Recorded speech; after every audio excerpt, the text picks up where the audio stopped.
मैं हूं आपको गुरु सर। आज मैं आपके लिए फिर से लेके आया हूँ पूरे 4 अंकों वाले महत्वपूर्ण प्रश्नों का कलेक्शन, जो आपको एग्जाम में बहुत ज़्यादा हेल्प करने वाले हैं। तो आज की वीडियो को आप पूरे अंत तक देखिएगा, क्योंकि हो सकता है इन्हीं क्वेश्चन में से आपके एग्जाम में कोई क्वेश्चन आया हो और आप वीडियो को यदि स्किप करके देखेंगे तो आपको ऐसा ना लगे कि आपने स्किप क्यों कर दिया। मतलब यदि आप पूरे के पूरे देखते हैं तो आपको पूरा का पूरा बेनिफिट मिलेगा, और यदि नहीं देखते हैं तो सिंपल सी बात है, आपको इन वीडियोज़ का हेल्प या मदद नहीं मिल पाएगा। तो आप कोशिश करिए कि पूरा वीडियो अच्छे से देखिए। और शुरुआत करते हैं हम अपने क्वेश्चन पर। जो पहला क्वेश्चन हमको मिला है वो है, एक उच्चतर माध्यमिक शाला के छोटे बड़े बच्चों की वजन के आंकड़े नीचे दिए गए हैं, इसका समांतर माध्य ज्ञात कीजिए। मतलब हमको वर्गांतर के रूप में आंकड़े दिए गए हैं और उसका हमको निकालना है समांतर माध्य। और समांतर माध्य के लिए पहले हम प्रश्न देख लेते हैं। हमको क्या दिया है, वजन दिया है किलोग्राम में। पहला महत्वपूर्ण क्वेश्चन जो शुरू हो रहा है सांख्यिकी, मतलब सबसे अंतिम वाला अध्याय से, ये है हमारा। पहला हमको दिया है वजन, ये दिया है हमको केजी में, और उसके बाद दिया है बच्चों की संख्या। ये आपको हमारे पास मिल गया बच्चों की संख्या, और इस आंकड़ों का हमको निकालना है समांतर माध्य। इन आंकड़ों का हमको क्या निकालना है, समांतर माध्य। ध्यान दीजिएगा, आंकड़ा हमको क्या मिला है, पहला हमको मिला है 30 से 40 और अंत हुआ 80 में। 30 से 40, 40 से 50, 50 से 60, 60 से 70, और ये मिल गया हमको 70 से 80। ये तो हो गया हमारा वर्गांतर। अब हमको मिला है अंक 11, 29, 6, 3, 1। 11, 29, 6, 3, 1। हमको इन आंकड़ों को निकालना है समांतर माध्य। ध्यान दीजिएगा, हमको निकालना है क्या, इसका समांतर माध्य। समांतर माध्य हमको निकालना है। तो समांतर माध्य निकालने के लिए यदि आपको इस चैप्टर में 3 चीजें मिलना है, एक मिलेगा समांतर माध्यम, एक मिलेगा माध्यिका, और एक मिलेगा आपको बहुलक। तो आप एक काम करिएगा, जो भी प्रश्न आपको बनाना होगा ना, उसका फार्मूला पहले दिमाग में रखिएगा। जैसे समांतर माध्य निकालना है तभी उसके फार्मूला को पहले दिमाग में रखिएगा, या तो बहुलक भी निकालना है या माध्यिका भी निकालना है। जिस भी क्वेश्चन का आपको बनाना है तो पहले उसके फार्मूला को दिमाग में रखिएगा। तो दिमाग में न रख के हम सीधा सीधा हल करते हैं, यहाँ पर लिख देते हैं कि ये समांतर माध्य निकालने का सूत्र होता क्या है। तो हम देखते हैं, समांतर माध्य निकालने का सूत्र होता है सिग्मा fx बटा सिग्मा f। ध्यान समझिएगा, समांतर माध्य निकालने का सूत्र है हमारे पास सिग्मा fx बटा में सिग्मा f। अब ध्यान दीजिए, उसमें का f क्या है, आवृत्ति है। तो ये जो बच्चों की संख्या दिया है ना, वही हमारा f है। और वहां पर चूंकि f के साथ दिया है x, ध्यान से आप देखिए, f के साथ कौन दिया है, x दिया हुआ है। मतलब आपको पहले निकालना पड़ेगा x का मान, और x का मान निकलता कैसे है, तो ये समझिए कि वो x है क्या, वो होता है मध्यमान या मध्य बिंदु। समझिएगा, मध्यमान या मध्य बिंदु, इसको हम कितना करते हैं, x से। और मध्यमान निकालने का सूत्र हमको मिलता है, समझिएगा, मध्यमान मतलब x निकालने का सूत्र जो है वो है वर्गांतर का योग, वर्गांतर का योग बटा में 2। वर्गांतर का योग बटा 2, मतलब जिस भी स्थान के हम मध्यमान निकाल रहे होंगे उनमें जो वर्गांतर दिया रहेगा उसको हम जोड़ देंगे और उसका हम कर देंगे आधा। मतलब अब यहाँ पर भी हम यदि मध्यमान निकालेंगे तो इन लोगों को जोड़ेंगे। 30 और 40 का योग 70, और 70 का कर देंगे आधा। 70 का आधा कितना हो जाएगा, 35। तो ये देखिए हमने कितना प्राप्त कर लिया, 35। कैसा है, समझ में आया ना, दोनों का योग का कर दिया हम लोगों ने आधा। अब देखिए अगले स्थान के लिए उसे इसको जोड़ दीजिए, 40, 50, 90, और 90 का आधा कितना होगा, 45। कितना हो जाएगा भाई, 45। अब सबको जोड़कर आधा करने की आवश्यकता नहीं है। आप ये देखिए दोनों के बीच में अंतर कितना का है, 10 का है। तो आप आगे में 10 जोड़ते जाइए, आपका आंसर ऐसे मिल जाना है। तो 45 में 10 जोड़ेंगे तो 55, अब 55 में 10 जोड़ेंगे तो 65, और 65 में 10 जोड़ेंगे तो हो जाएगा आपका 75। तो इस तरीके से हमको किसका मान मिल गया, मध्यमान, मतलब x का मान। तो अभी भी हमारे काम कंप्लीट नहीं हुआ है। f और x दोनों को देखिए तो f और x क्या कर रहा है, आपस में गुणा कर रहे हैं। क्या कर रहे हैं, गुणा। तो हमारा अगला काम रहेगा f गुणा x निकालना। अगला काम हमने क्या कर दिया, f गुणा x निकालना। तो चलिए f गुणा x निकालने का काम करिए। f गुणा x मतलब जो f वाला पद है और जो x वाला पद है दोनों को कर दिया ना गुणा। तो 11 × 55 का 5, 11 किया 33, और 33 और 5 हो जाएगा हमारे पास 38। ये हो गया करने का गुणनफल। अब इसका गुणा करते हैं, 29 गुणा 45 करेंगे तो 29 गुणा 45, आप 29 से पारा पता नहीं है तो आप क्या करना, अलग से गुणा कर देना। 29 गुणा कर दिए हम लोगों ने 45। चलिए गुणा करते हैं, 5 × 45 36 का 5, 5 दूनी 10, 4 14, ये हो गया। अब 4 से गुणा करेंगे तो 4 या 36 का 6, 4 दूनी 8, 3 11, ये देखिए ये हो जाएगा 5, ये हो जाएगा 6 4 10 का 0, 1 और 1 2 और 2 और 1 3 और इसमें का 2 का 2, 23 सब कितना आ गया हमारे पास, सॉरी 1 का कितना आ गया हमारे पास 1, तो 1305। तो इस तरीके से हमको क्या मिल गया 1305, इसका गुणनफल आ गया हमारे पास 1305। अब हम आगे देखते हैं 6 पंचे 30 का 0, 6 पंचे 30, 30 और 3 33, ये हो गया इसका। इसको आप लाइन से लिखिएगा ताकि आपको जोड़ने के टाइम दिक्कत ना हो। चलिए अब आगे बढ़ते हैं, इसका गुणा करेंगे 3 का गुणा 65 के साथ, 3 पंचे 15 का 5, 3 छक्के 18, 18 और 1 19, ये हो गया इसका वियोगफल। अब 1 गुणा 75 करेंगे तो आपको समझ में आ गया ये कितना हो जाएगा हमारे पास 75। तो इस तरीके से हमने क्या प्राप्त कर लिया, इस तरीके से हमने प्राप्त कर लिया क्या, इन सब का गुणनफल। अब देखते हैं हम आगे, आगे हमको क्या जानना है सिग्मा एफ। सिग्मा का मतलब होता है जो पद हमको दिया है उसका योगफल, मतलब एफ एक्स वाला जो पद मिला है उसका योग हम करेंगे। क्या करेंगे, एफ एक्स वाले पद का योगफल। तो चलिए सिंपल सी बात है, हमको फिर करना है क्या, योगफल। तो ये हमने निकाल दिया F x, sigma F x निकाला, मतलब उनको हम पूरा का पूरा जोड़ेंगे। तो चलिए जोड़िए भाई, 5 5 10, 5 15, 15 5 20 का 0, बच गया कितना हमारे पास 2। अब 2 और 8 10, 10 3 13, 13 और 9, 13 9 हो गया 22, 22 और 7 29, 29 का फिर से आ गया हमारे पास 9, बच गया हमारे पास कितना 2। अब ये हो गया हमारे पास 3, 3 और 3 6, 6 3 9, 9 और 1 10, 10 और 2 बचा था, 10 और 2 12 का 2, बच गया कितना हमारे पास 1 और यहाँ पर 1 और उस वाले 1 को मिलाएंगे तो 1 और 1 2, मतलब हमारे पास सिग्मा एफ एक्स का मान जो निकला वो कितना निकल गया 2290। कितना निकला 2290। लेकिन अभी भी हमारे पास काम करने के लिए हमको क्या निकालना है सिग्मा एफ, मतलब एफ वाले पद का योगफल निकालना है। क्या, एफ वाले पद का योगफल, ये हमने निकाला है सिग्मा एफ। तो सिग्मा एफ निकालेंगे तो सबको जोड़ दीजिए, इसको जोड़ेंगे तो 40, 40 और 10 50, कितना प्राप्त हो गया भाई 50। तो हमने क्या प्राप्त कर लिया, सिग्मा एफ एक्स भी प्राप्त कर लिया और सिग्मा एफ भी प्राप्त कर लिया। देखिए तो ये हो गया सिग्मा एफ एक्स और ये हो गया सिग्मा एफ। अब हमको कुछ नहीं करना है, सीधा सीधा रख देना फार्मूला में मान। तो चलिए देखिएगा, इसको पहले से आप रख सकते हो लेकिन क्वेश्चन बनाने के नीचे में आप इसको लिखेंगे, है ना।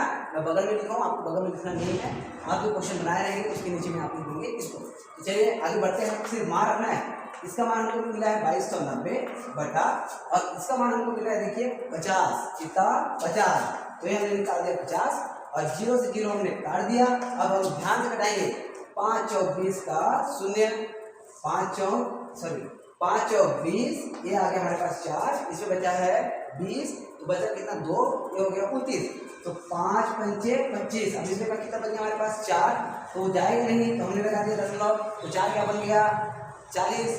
अब हम घटाएंगे 5 से, तो 5 8 40, तो इस तरीके से इसका आंसर कितना आया 45.8 kg, क्योंकि ये किसके लिए माध्यम निकाले हम लोगों ने, वजन जो हमने निकाला ना उसके लिए निकाले, तो इसका आ गया हमारे पास आंसर 45.8 kg, मतलब किलोग्राम। तो इस तरीके से आप इस क्वेश्चन को भी आसानी से बना सकते हो। अब हम बढ़ते हैं अगला क्वेश्चन, जो हमको मिला है अध्याय 15 से, ठोस आकृतियों का जो क्षेत्रफल हम निकाले थे ना, जिसमें हमको शंकु, बेलन और गोला, घन घनाभ ये सब चीजें मिला था। तो अब हम उस चैप्टर से क्वेश्चन उठा लेते हैं, जो हमको मिला है 2 सेंटीमीटर त्रिज्या वाले 21 गोलियों को पिघलाकर बड़ा गोला बनाया गया है। छोटे छोटे 21 गोलियां हैं जिसकी त्रिज्या है 2 सेंटीमीटर, उसको पिघलाकर नया गोला बनाया और नए गोले का हमको निकालना है आयतन। 4 नंबर के इस अध्याय से क्वेश्चन आना ही है भाई, तो इस प्रश्न को आप अच्छे से समझिएगा। तो ये हमको मिला है, अगला क्वेश्चन हम देखते हैं। ये जितना भी क्वेश्चन आपको बताया जा रहा है आप उसको अच्छे से प्रैक्टिस करिएगा, क्योंकि ये क्वेश्चन आपको एग्जाम के लिए हेल्प करने वाला है बहुत ज़्यादा। अभी जितना भी इंपॉर्टेंट क्वेश्चन आपको बताया जा रहा है, यदि आप इन सबको अच्छे से कर लेते हो तो इस बात का गारंटी है कि आपको अच्छा नंबर ही मिलना है, पेपर में आप अच्छा नंबर करके ही आओगे। तो चलिए हम देखते हैं अगला क्वेश्चन। 2 सेंटीमीटर त्रिज्या वाले 21 गोलियां, गोलियों की संख्या 21 और उसका त्रिज्या है r।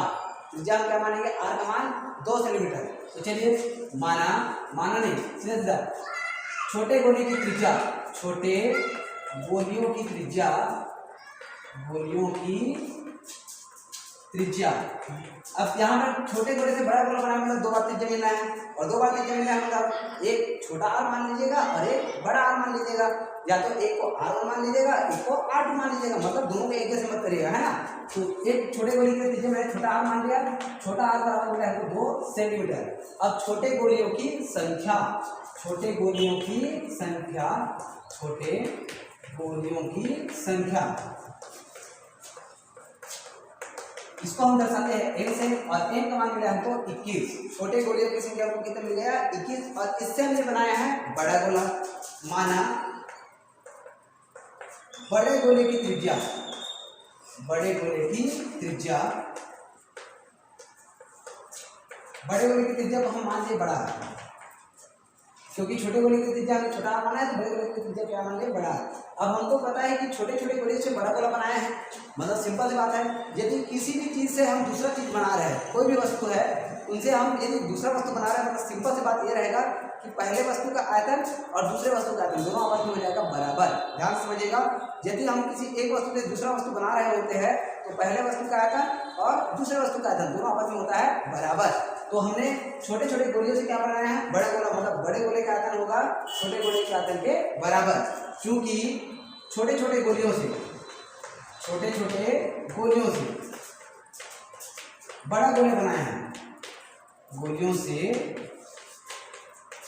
बड़ा गोला बनाए हैं,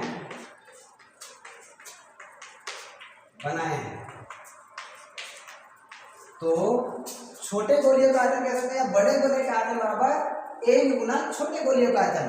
तो बड़े गोले का आयतन, बड़े गोले का आयतन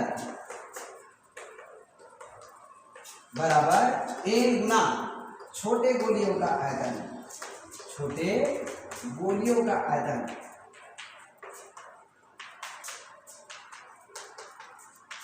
अब एक काम करिएगा, आपको सिर्फ सीधा निकालना है आयतन, त्रिज्या नहीं निकालना है, तो आपको इसको जरूरत नहीं पड़ता, आप सीधे से कहते हैं बड़े गोले का आयतन हमको निकालना है करके, तो भी आप उसका आंसर निकाल सकते थे। तो चलिए सीधे सीधे आयतन का फार्मूला लगाना है, इधर आपको फार्मूला लगाने की जरूरत नहीं, क्योंकि आपको सीधे सीधे आयतन नहीं निकालना है, इधर फार्मूला मत लगाइएगा। यदि त्रिज्या निकालने के लिए बोलेंगे तो आप इधर भी r का मान रखेंगे, मतलब फार्मूला का 4/3 पाई r³ रखेंगे, यदि आपको त्रिज्या निकालने के लिए बोला जाएगा तब। इसको मैं थोड़ा सा एम कर दूंगा ताकि आपको एग्जाम में ऐसा क्वेश्चन मिले तो आपको दिक्कत ना हो। तो चलिए एम का मान हमने रख दिया यहाँ पर से 21 गुना छोटे गोलियों का आयतन। छोटे गोले का आयतन मतलब हमको गोली छोटा हो या बड़ा हो, गोले के आयतन का फार्मूला क्या होता है 4/3 पाई r³। छोटे गोले का आयतन हो या बड़े गोले का आयतन हो, आयतन का सूत्र होता है गोले के लिए 4/3 पाई r³। लेकिन एक बात ध्यान दीजिएगा, यदि हमें छोटा r माना है तो हम छोटे r रखेंगे, और बड़े r माने रहते तो बड़ा r, मतलब यहाँ पर त्रिज्या आप जो माने हो उसके अकॉर्डिंग मान रखना है आपको। चलिए इस यहाँ पर हम क्या कर सकते हैं, यहाँ पर हमने 21 गुना हमने रख दिया 4/पाई का 4/3 पाई का मान हमने अभी नहीं रखा, उसको हमने जो बचा छोड़ दिया। अब यहाँ पर हो जाएगा r³ r का मान हमने कितना प्राप्त किया यहाँ पर से 2, तो ये देखिए हमने रख दिया 2/3। अब ध्यान दीजिएगा 3 एकम 3 और 3 सत्ते 21। अब देखिए यहाँ पर हमने प्राप्त कर लिया 7, और गुणा में हमने प्राप्त किया है 4, और पाई का मान होता है 22/7। कितना होता है 22/7, और 2 का घात 3 मतलब 2 गुणा 2 गुणा 2। अब क्या कर सकते हैं हम यहाँ से 7 और यहाँ से 7 को काट दिए। अब देखिए 2 दूनी 4, 4 दूनी 8, 8 चौक 32, अब यहाँ पर से 32 और यहाँ पर से 22। हमारे पास क्या क्या चीज बचा है, यहाँ पर से 4 दूनी 8 दूनी 16 दूनी 32। आप इसको आप कैसे भी चाहो गुणा कर सकते हो, अभी आपका डिपेंड करता है। तो चलिए मैं यही गुणा कर सकता हूँ, 4 दूनी 8 4 दूनी 8 88 गुना 2 दूनी 4 दूनी 8, ये आ गया हमारे पास 8। अब 8 गुणा करिए, 8 8 64 का 4, और 8 8 64, 64 और 8 सॉरी 64 और 6 कितना हो जाएगा भाई 70 घन सेंटीमीटर। तो इस तरीके से नए गोले जो बना या बड़ा गोला जो बना उसका आयतन कितना होगा 704 घन सेंटीमीटर। अब मान लो आपको त्रिज्या निकालने को बोलते तो आप क्या करते, यहाँ पर आप फार्मूला लगा देते, यहाँ पर 4/3 पाई बड़ा r³। तो यहाँ पर आप क्या करते 4/3 पाई, और यहाँ पर 4/3 पाई को काट देते, फिर यहाँ पर से आप किसका मान निकालते r का। लेकिन यहाँ पर तो आपको सिर्फ निकालना है आयतन, तो आप क्या करेंगे सीधे सीधे निकाल देंगे आयतन का फार्मूला लगा के मान। तो आप इस तरीके से इस क्वेश्चन को भी आसानी से कर लीजिएगा, क्योंकि ये क्वेश्चन ऐसा क्वेश्चन, ये नहीं कहूँगा कि आपको सिर्फ गोले से गोले बनाने वाला क्वेश्चन आएगा, आपको शंकु से गोला बनाने के लिए या शंकु से बेलन बनाने के लिए ऐसा टाइप का क्वेश्चन आपको देंगे। मतलब आपको शंकु का, बेलन का और गोले का तीनों के आयतन का सूत्र याद होना अनिवार्य है, तभी आप इन क्वेश्चन को बना पाओगे। तो चलिए अब हम आगे बढ़ते हैं। अगला क्वेश्चन जो हमको मिला है, वृत्त की त्रिज्या ज्ञात कीजिए यदि जीवा की लंबाई तथा केंद्र से दूरी क्रमशः 8 सेंटीमीटर और 3 सेंटीमीटर है। एक वृत्त दिया हुआ है हमको, उसकी जीवा की लंबाई निकालना है, जिसके लिए हमको एक दिया है त्रिज्या और अगला दिया है केंद्र से दूरी, किसका, जीवा का। तो दो चीजें मिला है, उसके आधार पर पहले तो हम बनाएंगे चित्र। तो चलिए अब हमको पहले बनाना है चित्र। ये हमने बना दिया चित्र, एक वृत्त। अब इस वृत्त में हमने एक ले लिया जीवा। अब हमको क्या क्या चीजें दिया है, वृत्त की त्रिज्या, क्या दिया है, वृत्त की त्रिज्या को ज्ञात करना। ध्यान दीजिए, वृत्त की त्रिज्या, ये हमने मान लिया केंद्र को, जीवा को हमने मान लिया AB। अब यही सब दर्शाएंगे, ध्यान दीजिएगा, त्रिज्या, त्रिज्या हमको क्या मिला, O से हम किसको मिला दिए, A को, O से हमने A को मिलाया, तो ये क्या हो जाएगा, वृत्त की त्रिज्या। त्रिज्या और A का मान हमको करना है ज्ञात, एक काम। अब दूसरा काम किया है, वृत्त जीवा की लंबाई, जीवा की लंबाई हमको दिया 8 सेंटीमीटर, मतलब AB, ये मिला हमको 8 सेंटीमीटर, जीवा AB बराबर 8 सेंटीमीटर। अब एक बात समझिएगा, हमने केंद्र से जीवा पर डाला है लंब, और यही जो है केंद्र से जीवा की दूरी, मान लो इसको हमने कह दिया P, इस बिंदु को हमने क्या कह दिया, P। तो OP मतलब केंद्र से जीवा की दूरी, केंद्र से जीवा की दूरी, जीवा की दूरी OP बराबर, ये मिलता है हमको 3 सेंटीमीटर। इसका मान कितना मिला है हमको, 3 सेंटीमीटर। अब समझिएगा, चूंकि हमने केंद्र से जीवा पर डाला है लंब, केंद्र से जीवा पर क्या डाला है, लंब, तो केंद्र से जीवा पर डाला गया लंब जीवा को समद्विभाजित करता है। आपको एक प्रमेय पता होगा कि केंद्र से जीवा पर डाला गया लंब जीवा को समद्विभाजित करता है। मतलब सिंपल सी बात है, यदि हमने OP लंब डाला है किस पर, AB पर, तो ये छोटा वाला भाग बड़े वाले भाग का आधा होगा, मतलब AP जो है AB का होगा आधा। तो यहीं पर हम निकालेंगे AP बराबर AB का आधा।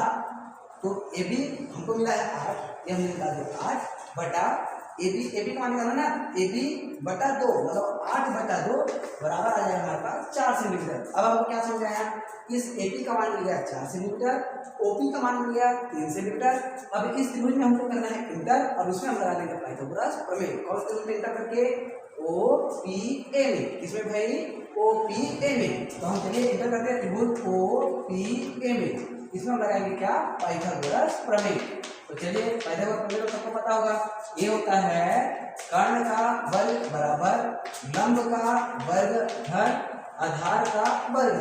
तो कर्ण हमको क्या मिला, देखिए कर्ण मिला है OA, तो OA का वर्ग बराबर लंब हमको मिला है OP, तो OP का वर्ग, आधार मिला है हमको AP, तो AP का वर्ग। ये लीजिए, अब किस तरीके से हम आगे बढ़ते हैं। तो OA का मान हमको रखते जाना है, OA है वृत्त की त्रिज्या, जो हमको नहीं दिया और वही हमको निकालना है। तो OA का OA रहा, OP का मान हमने प्राप्त किया है कितना, 3, तो ये हो जाएगा 3 का वर्ग धन AP का मान हमने यहाँ पर प्राप्त कर लिया है 4, तो ये हो जाएगा 4 का वर्ग। अब आगे बढ़िए, OA का वर्ग हमने जो करके लिख दिया, 3 का वर्ग होता है 9 और 4 का वर्ग होता है 16, 9 और 16 को जोड़ने पर आ जाएगा 25। अब हमको मान निकालना है OA का, चूंकि OA का वर्ग है तो वर्ग इधर आके बन जाता है कर्णी, तो OA बराबर कर्णी के अंदर 25, और कर्णी 25 मान कितना होता है, 5 सेंटीमीटर। तो हमको क्या समझ में आया, OA का मान मतलब त्रिज्या कितनी हो गया, 5 सेंटीमीटर। इस तरीके से आप इस क्वेश्चन को भी आसानी से हल कर सकते हो। अब हम बढ़ते हैं अगला क्वेश्चन, जो हमको मिला है अध्याय 6 से। इसमें हमको मिला है y अक्ष पर स्थित किसी बिंदु में निशान ज्ञात कीजिए जो बिंदुओं 5, 2, 3, 4 से समदूरस्थ है। मतलब हमको y अक्ष में स्थित एक बिंदु ज्ञात करना है, एक बिंदु का निशान ज्ञात करना है जो 2 बिंदुओं से समदूरस्थ है। अब एक बात समझिए, यदि कोई बिंदु y अक्ष में स्थित है तो उसमें x का मान क्या हो जाएगा, 0। बताने की आवश्यकता नहीं है।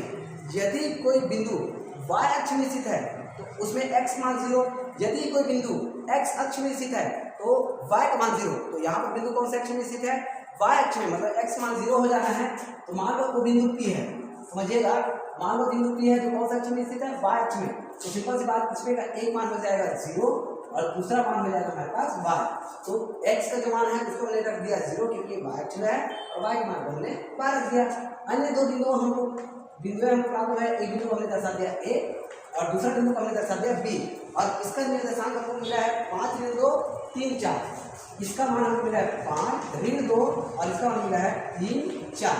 अब समझिएगा यहाँ पर हमने क्या प्राप्त किया है कि ये बिंदु जो है इन दोनों बिंदुओं से समदूरस्थ है, मतलब PA जो है और PB जो है ये दोनों समदूरस्थ है, मतलब यहाँ पर इन दोनों के बीच की दूरी इन दोनों के बीच की दूरी आपस में बराबर है, PA बराबर PB है।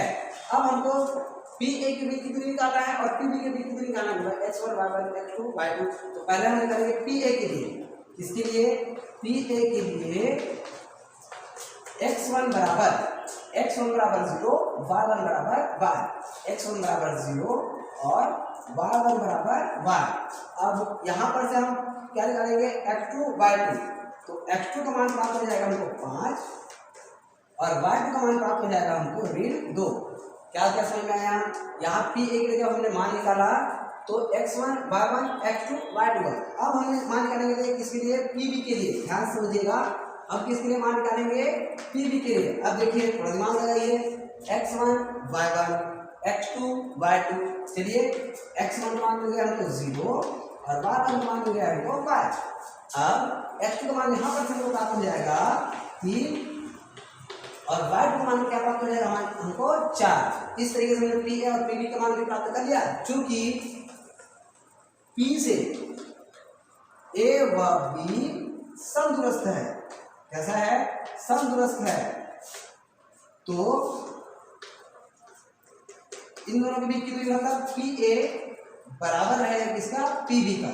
अब यहाँ पर भी दो बिंदुओं के बीच की दूरी का सूत्र लगाना है और यहाँ पर भी दो बिंदुओं के बीच की दूरी का सूत्र लगाना है। चलिए तो दो बिंदुओं के बीच की दूरी का सूत्र सबको पता होगा, x2 माइनस x1 करने के अंदर x2 minus x1 plus y2 minus y1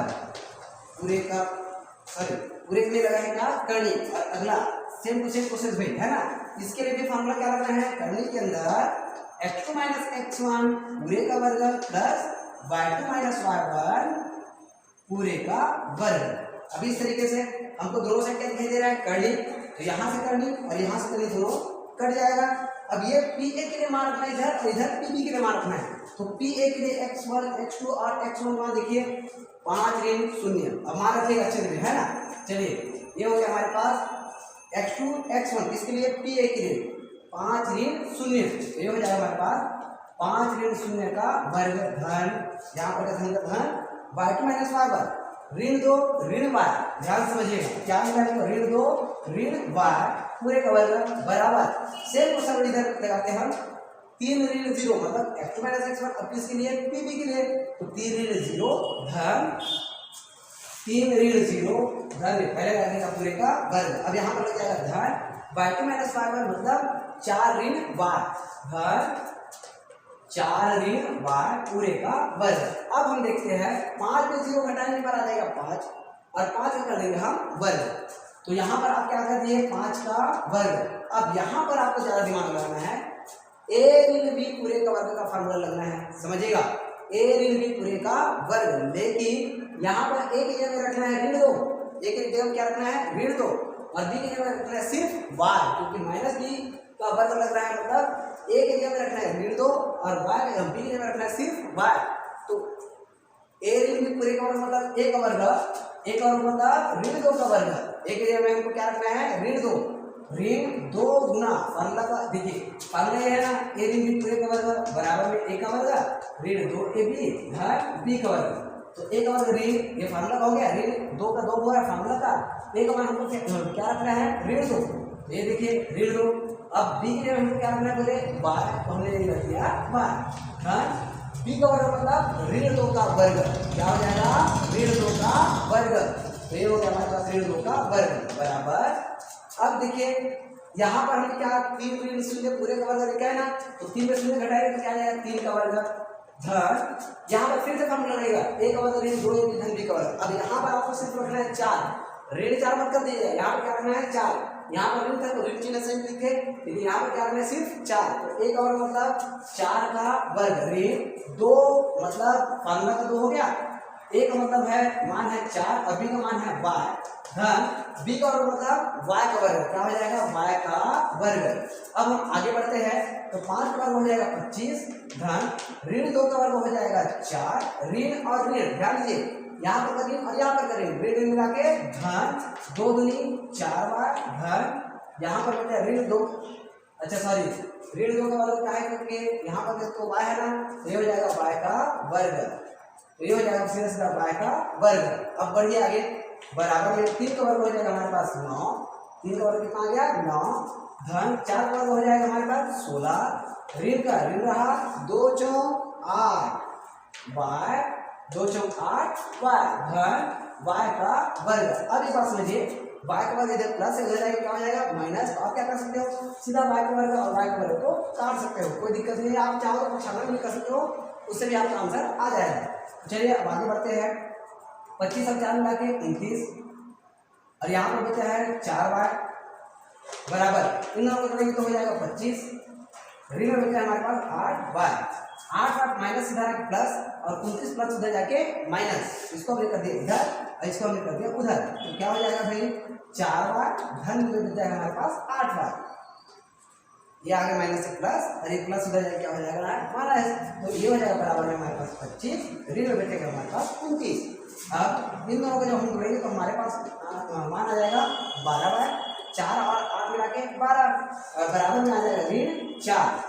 चूंकि हमको y का मान निकालना है तो 12 गुना कर रहा है तो उधर ऐड करेगा भाग, तो चलिए आगे बढ़ते हैं, 12 बराबर हमारे 4 ऋण 4 बटा 12, 4 एकम 4, 4 तिया 12, क्या मिला ऋण 1/3, तो y का मान हमको मिल गया ऋण 1/3, तो बिंदु के सामने हमको 0 पहले में लगाना है, सीधा ऋण 1/3 को आंसर मत देना, अतः उस बिंदु का निशान क्या होगा 0 और ऋण 1/3, तो उस बिंदु का निशान क्या होगा 0 ऋण 1/3, क्योंकि कोई भी बिंदु है उसका निशान हमेशा दो मिलेगा, एक रहेगा x का मान और एक रहेगा y का मान, तो इस तरीके से 0 और ऋण 1/3 इसका आंसर हो जाएगा। तो इस तरीके से आपको आज के लिए इतना ही बताऊंगा, क्योंकि 4 नंबर वाला जितना क्वेश्चन है उसको मैं आज की वीडियो में आपको बता दिया, तो इस वीडियो को ज़्यादा से ज़्यादा बच्चों तक शेयर करिए ताकि उनको भी बहुत ज़्यादा हेल्प मिल सके और उनको भी हेल्प मिले, साथ में मेरे को भी। Thank you.